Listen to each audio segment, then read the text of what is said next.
Salve. We're picking it up in 505, going to 512 in this video. Here we go. Tum foribus divae, media testudine templi, saepta armis, solio qualte subnixa resedit. We're speaking about Dido here, as she's just entered the temple of Juno.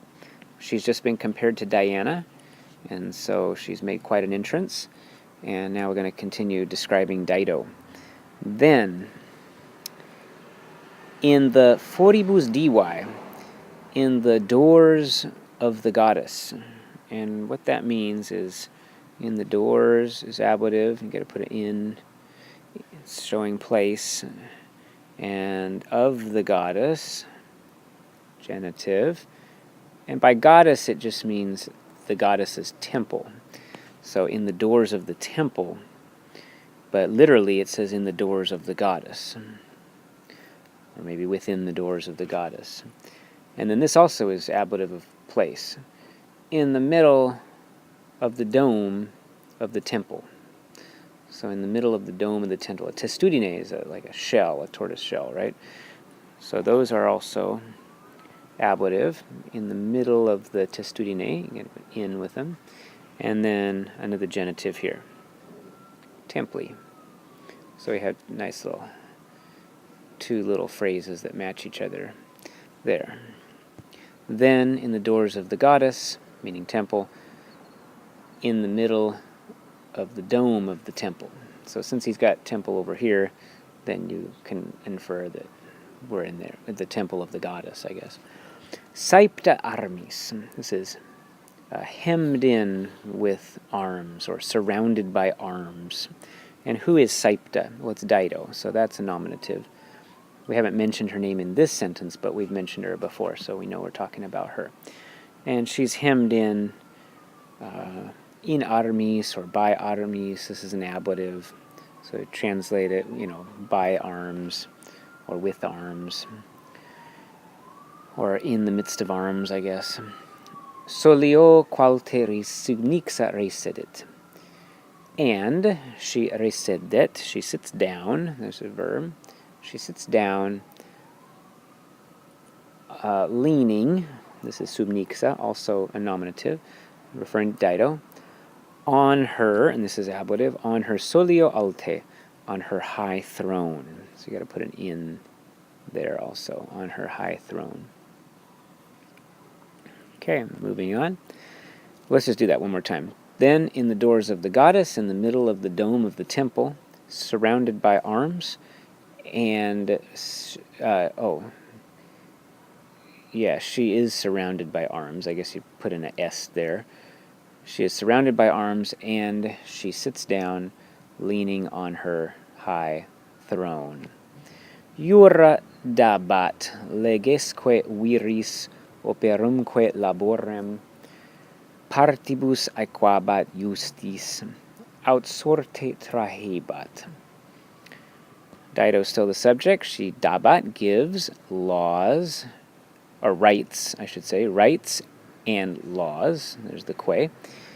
And she gives them two men, viris, two men, dative, operumque laborem, partibus aequabat justis. She equals out the labor of the works. Operum is a genitive plural here. The labor of the works. Goes with that. Partibus justis. Ablative, in equal parts. In equal parts. Those go together. So in other words, she gives some work to this group and some work to this group. She divvies out the work equally. Aut sorte trahebat, or she trahebat, she draws by lot. Sorte, by lot. She draws by lot. The drawing of lots in the ancient world, it's kind of like a gamble, throwing dice or something to see who's going to do something. Maybe like drawing straws might be today.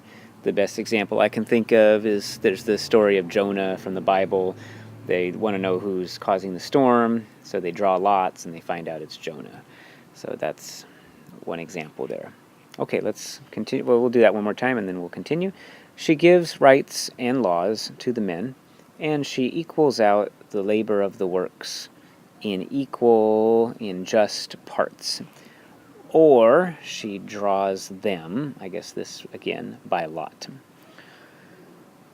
Moving on. Cum subitaineas concursa cedere magno antea sergestunque videt fortemque cloantum tu crorum qualiosaterquos aequore turbo dispulerat penitus qualias auexerat oras. When suddenly Aeneas, now we have a subject change here, right? When suddenly Aeneas, it is your verb, sees, and he sees several people here. Antheas, Sergestum, and this, by the way, is a Greek accusative right there, so these are all accusatives. And fortem Cloanthum, and brave Cloanthus. And, we've got another and here, que, and the others of the Teucrians. This is a genitive plural. Orum, of the Teucrians. Okay? So he sees all these people. And there is another verb in here, acedere, that goes with it. What we have here is an indirect statement. So you have a verb of the head, it. Aeneas sees all these accusative, these people, acedere, to approach. He sees them to approach. And how do they approach? They approach concursu magno, those go together, and I think that would be a great entry by a great course, or by a great path or entry. So let's go ahead and do that whole part one more time before we move on. When, suddenly, Aeneas sees Antheus and Sergestus and brave Cloanthus and the others of the Teucrians to approach with a great entry.